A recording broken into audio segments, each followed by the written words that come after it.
Hello everyone. This video will go over how the Automa spends influence in an election in Hegemony. These three cards account for different situations that will be present when the Automa will decide whether they are going to spend their influence or not in Hegemony. So the first one will deal with if the Automa is winning, what should they do? Now for these cards, you is going to be the Automa, the other side is going to be the player.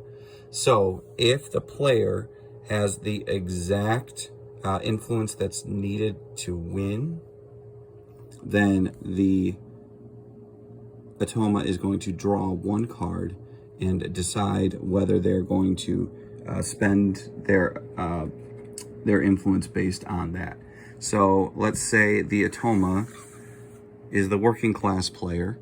They would then flip their card over, and if there is a influence on the bottom, then they would use an influence, and if there's not, they don't. So here's one that doesn't, and I'll just kind of draw some until we get one. There's one.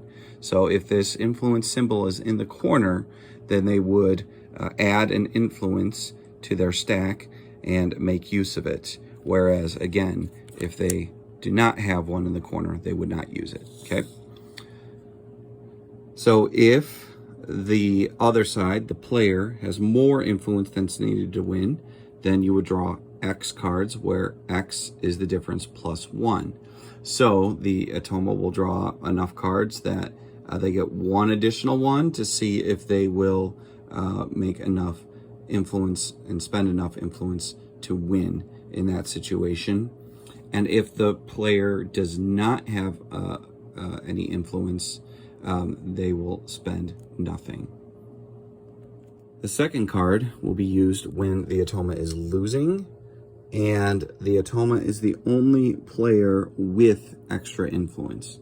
So again, you is the Automa player, other side would be the player, and you have, if the Automa has the exact influence that's necessary to win, but the other side has influence, they would draw one card to spend all of their influence. So again, you flip the card. If there's nothing on the bottom, they would not spend that influence. But when they flip the card, if it is a influence on the bottom, they will spend all of it to get what they need to win in that scenario. If in that situation they have the exact number that is needed to win and the other side does not have any influence, then the Automa player will spend the necessary influence, only as much as they need to get the win in that situation. So they won't even draw a card, they'll only just spend what they need.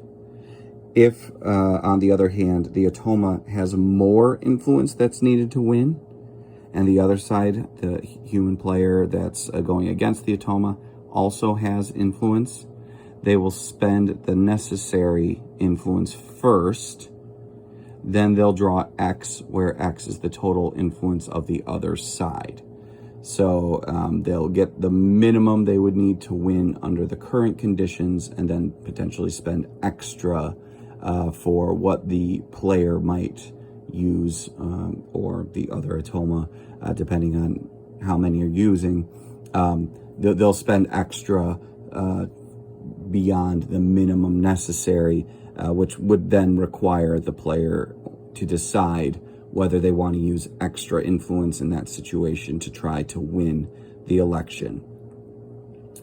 And in that situation where they have more than is necessary to win, the Automa does, and the player does not have any more available, they will spend the necessary influence in that situation.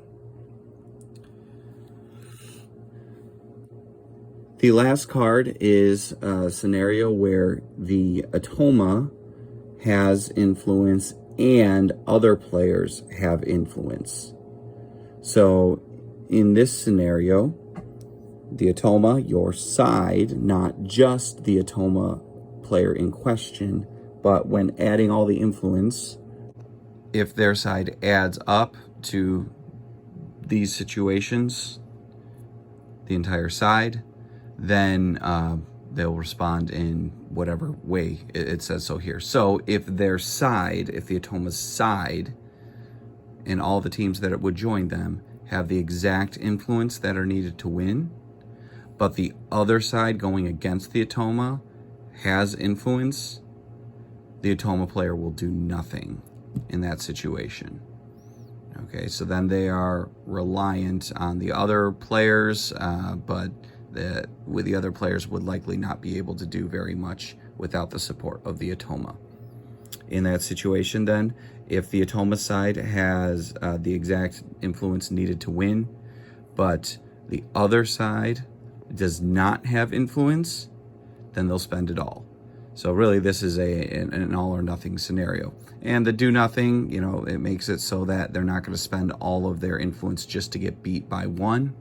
But now they can spend all their influence and they can have that exact number to win, and that they can win in that situation. The other players would also have to be supportive of that if they're on the side of the Automa, so they would have to work together to make that happen. If the side of the Automa has more influence than is needed to win, they'll first of all spend the necessary influence, okay? And if that means they have any left over, they'll then draw X, where X is equal to the total influence of the other side. So however much the other side could potentially get, the Automa will spend that, or will be able to flip that many cards if they have that much influence available. And for each card that's got the symbol in the corner, they'll get to put one more influence in, and each one that does not, they won't. And then if the other side does not have influence, and more influence than is necessary to win is present on the side of the Automa, they'll spend the necessary influence -1, and then draw one card. So in a scenario where it's the Automa is the one who is potentially going to do this on their own, that makes it so it's kind of all or nothing. They'll get just under the amount necessary, and that one drawn card could make the difference between them winning and losing. In the rule book, when discussing multiple Automas, if you have more than one Automa player in the game and they are on the same side, you would treat them as one player when looking at the card, or the cards that we looked over, and you would take their influence numbers and add them together. When spending the influence, you would evenly distribute how much is spent. So each one will spend 1, then 2, then 3, then 4, to go through the numbers that are necessary in the game. So if you need to draw any decks from the card, and you would draw a card from the Automa's decks chosen at random. So maybe go back and forth a little bit as you're doing that. So those are some basics for using the spending influence cards with the Automa player. I hope this is a helpful short video for you if this was at all confusing. And good luck playing Hegemony with Automa. If you're interested in more Hegemony content and content related to other board games, hit the like and subscribe button, and I'll see you in the next video.